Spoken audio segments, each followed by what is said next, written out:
Heritage Foundation. I'm Michelle Cordero, and this is Heritage Explains.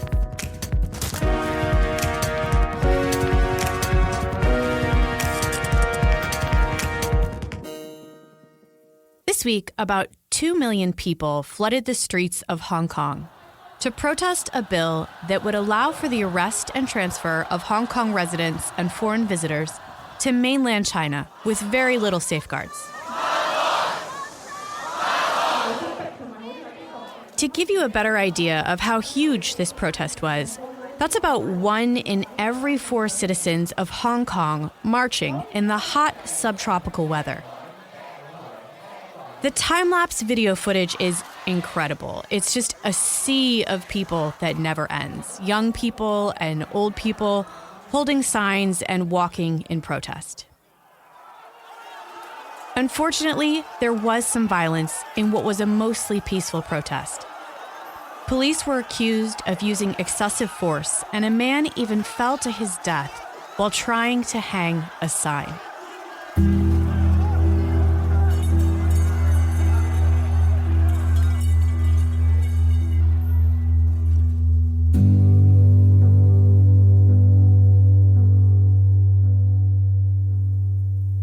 So what's so important about this bill that would bring so many people out to protest?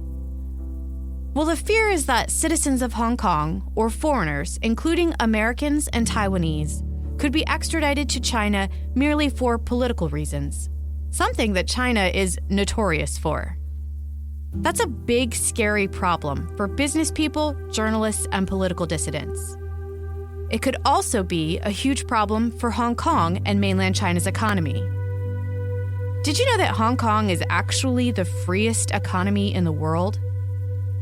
And this position is partly based on its strong rule of law. Hong Kong has ranked number 1 among 180 countries for 25 years in Heritage's annual Index of Economic Freedom. But their score has been rapidly dwindling. Today, Ambassador Terry Miller explains how Hong Kong got itself into this position, why this bill is so dangerous, and if this is the beginning of the end of a free Hong Kong.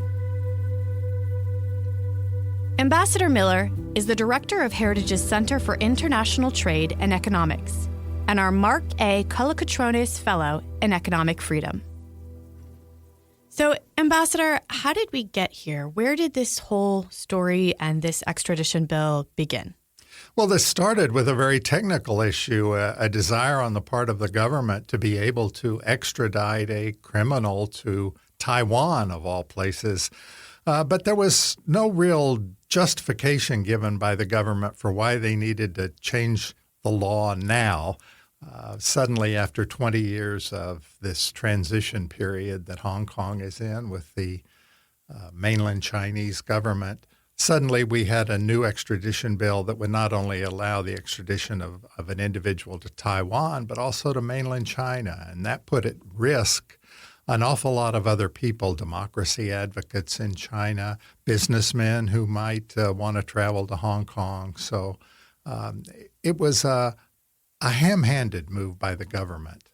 Can you explain a little more about why everyone is so afraid of this bill? It provided very few legal safeguards. There wasn't a long process, an elaborate process of judicial review of extradition requests. It would allow the administration in Hong Kong to just move forward and transfer people. And you have to understand the context of this. Hong Kong's in the midst of a 50-year transition period where they're allowed to maintain separate legal and economic systems from mainland China. People in Hong Kong have seen a gradual erosion of their freedom over the last 20 years, and they're quite worried that things are going to get worse going forward. Yeah, that leads well to my next question then, is that why would Hong Kong do this to itself? It's Hong Kong's leader, Carrie Lam, who's pushing this extradition bill, but shouldn't she be looking out for the best interest of Hong Kongers? Well, yes, in theory, one would hope that was the case, but you have to remember that Carrie Lam is in many respects a creature of Beijing rather than a creature of Hong Kong. Certainly, she's a citizen of Hong Kong. She grew up in Hong Kong, and she has many loyalties to Hong Kong, but she was put in office, in effect, by Not elected. not elected per se. There's an elaborate election process, but it's not truly democratic in the way we would regard democratic elections. And in fact, Hong Kong itself is not truly democratic in the way we regard democracies. And so this would affect markets, and banks may not want to do business there because it's just too thin of a line. Well, I think that's right. It's even a little bit worse than that. I think investors and foreign business people could not have the confidence that they would be able to operate freely in Hong Kong if this law were passed. And certainly looking ahead over time, people are afraid that there's going to be a gradual erosion of their political and economic freedom. And there are some alternatives. If Hong Kong becomes just another Chinese city, then businesses and others can move their operations to a place like Singapore, which does enjoy complete freedom from Beijing. Now, I've heard you explain in interviews that this is bad for China as well. How so? Well, our hope has always been that China would continue to evolve and, in fact, evolve rapidly over time. That was the theory behind China joining the World Trade Organization, for example. That evolution in China is happening, but it's not happening as rapidly as we would have hoped. And so one of the things that President Trump right now is doing with this trade war with China is trying to accelerate the pace of reforms in China.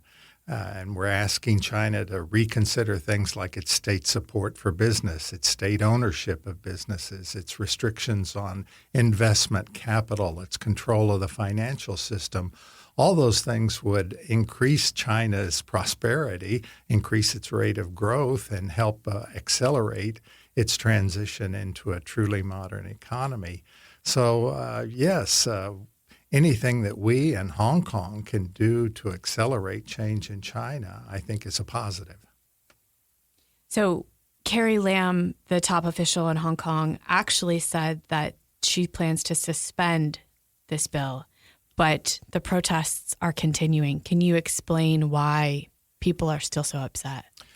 Well, people were hoping for the word withdraw rather than the word suspend.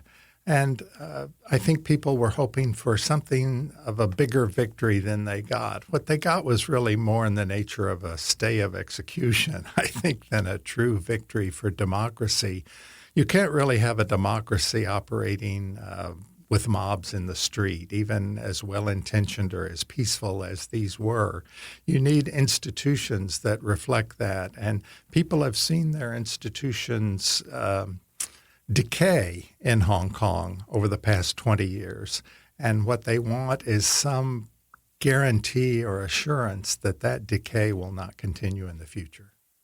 So now there's this deep distrust for Carrie Lam. Yes, I think so. She's lost all credibility. People just are not willing to respond to her apology. She actually cried in one of her interviews.